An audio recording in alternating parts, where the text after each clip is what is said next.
I'm not a whinger, I'm not a whiner. I'm a very happy, jolly, positive person who's always looking forwards. But excuse me, if you will, I'm going to have a little whinge.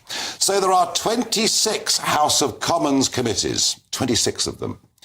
And would you believe that the 5 members of Parliament elected for Reform UK, each of whom have 800,000 voters behind them, not one of us is on the 26 committees. No, we've been gotten rid of. And today, Lucy Powell, who is Leader of the House, has set up a new committee, a new modernisation committee. When you hear that word, you should always have a slight shiver down the spine.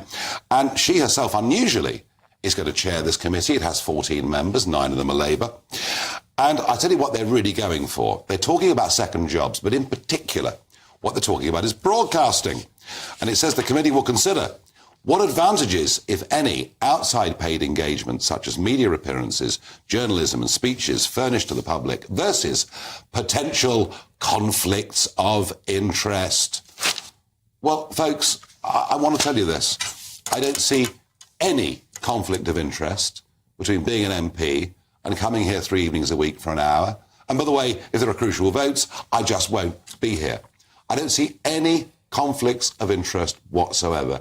In fact, I might make an argument that's slightly different, that I'm here with a panel of people. Some agree with me, some disagree with me. We have open debate. I'd like to think that through programmes like this, what we actually do is take what's really happening in politics and bring it to a bigger audience. So I think it's complementary.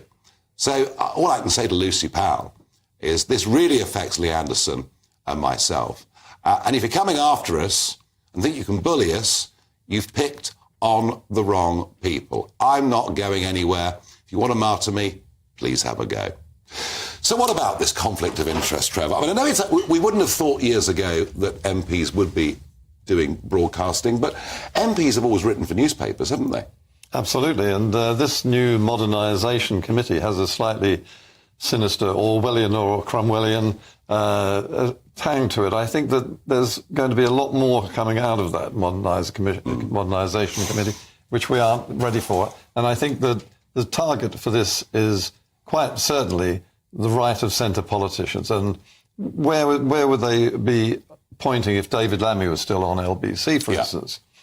And I think that it's not just right-wing politicians or people like yourselves who appear on GB News. I think it's GB News thereafter, as a voice which is an uncomfortable amplification of many people in this country's political point of views. And I think you actually summed it up there, that this is a more valuable way for people like yourselves, who get very little in the way of oxygen in the House of Commons, to get your point across on a more broader spectrum. And yes, it's a channel that has an opinion, but Scarlett, you know, we invite everyone to come on and say their piece, don't we? And I'm always in a tiny minority, right? Because I'm always... 50-50 is not bad, is it? Nigel, you disagree with me, Trevor disagrees with me. Come on. No, but actually... But we always treat your argument with respect. You do. Always. Lee Anderson doesn't. Lee Anderson has lefty in the corner, which is why I refuse to go on his show anymore. But, well, that's Lee, but yeah. Yeah, because I'm supposed to take a joke, but the right can't. No, seriously, I'm very old-fashioned. I believe that an MP is a proper job. I think... How much do you get paid? 94,000 a year? Yeah, it's 94, which I think is perfectly reasonable. How many hours a week should I work? And I think it should be a full-time job. And I just think that's enough. What's a full-time job? Full-time job is anything up to 100 hours a week. You know that. I mean, you know that lots and lots of people work. I thought the Labour Party wanted us to have Fridays off and work from home and do a 4-day week. No, the Labour Party actually knows that people work very hard, and just because, quite reasonably, Keir Starmer says that he would like, when possible, to spend Friday evenings with his family, which is something that he instituted when he was, you know, a very hard-working barrister, and it was his way of marking out that time, which he doesn't always do, is fine. We on the left, we do work quite hard. But hold on, and all this paranoia. Gordon Brown thought that MPs should just have one job. Right? This goes long before GB News. What should I do with my company, which does a variety of things and pays money every month to 5 or 6 different people, depending on what services they provide for me to help me do all the different things that I do. Should I just get rid of them all?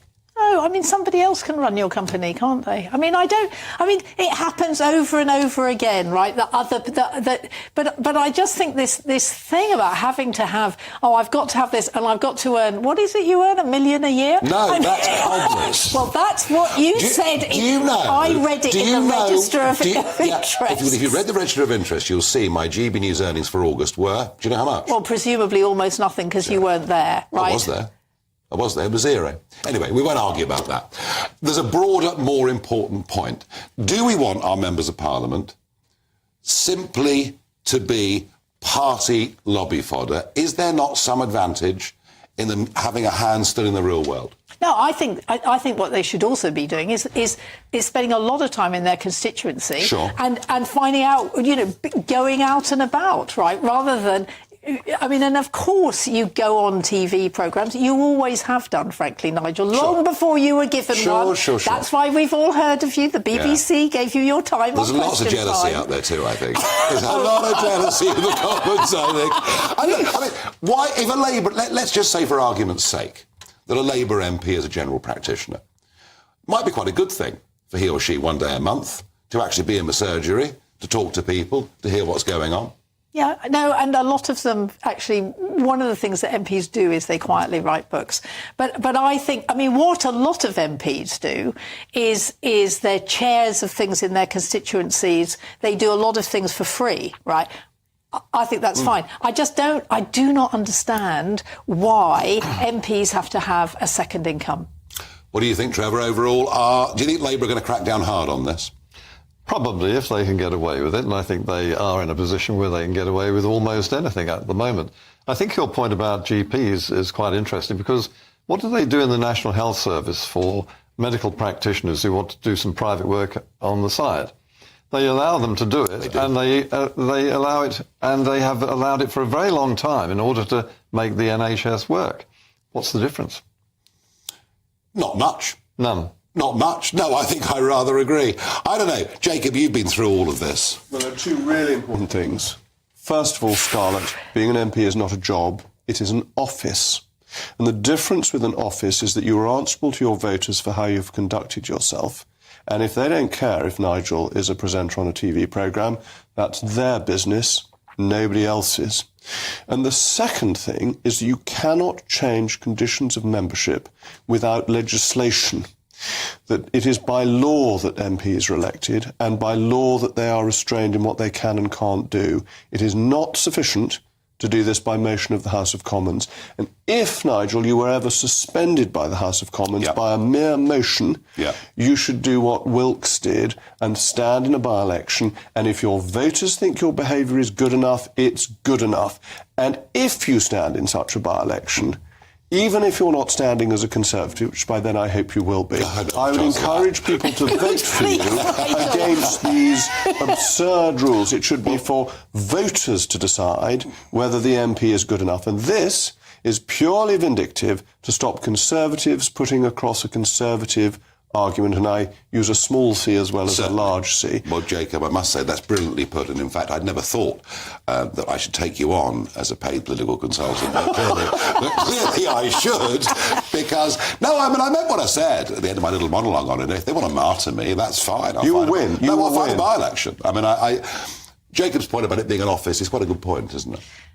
Look, I just think that we need to take being an MP seriously. And I think that if you've got a programme, is it now only 3 nights a week? Yeah. That it's not taking it very seriously. Should I have weekends off as well? Holidays?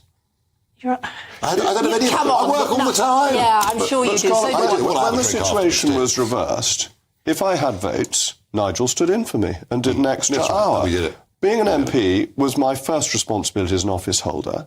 And GB News has been completely understanding about this. Sometimes I could only give 20 minutes notice that I wasn't going to be in, and it was taken care of. We dealt with it.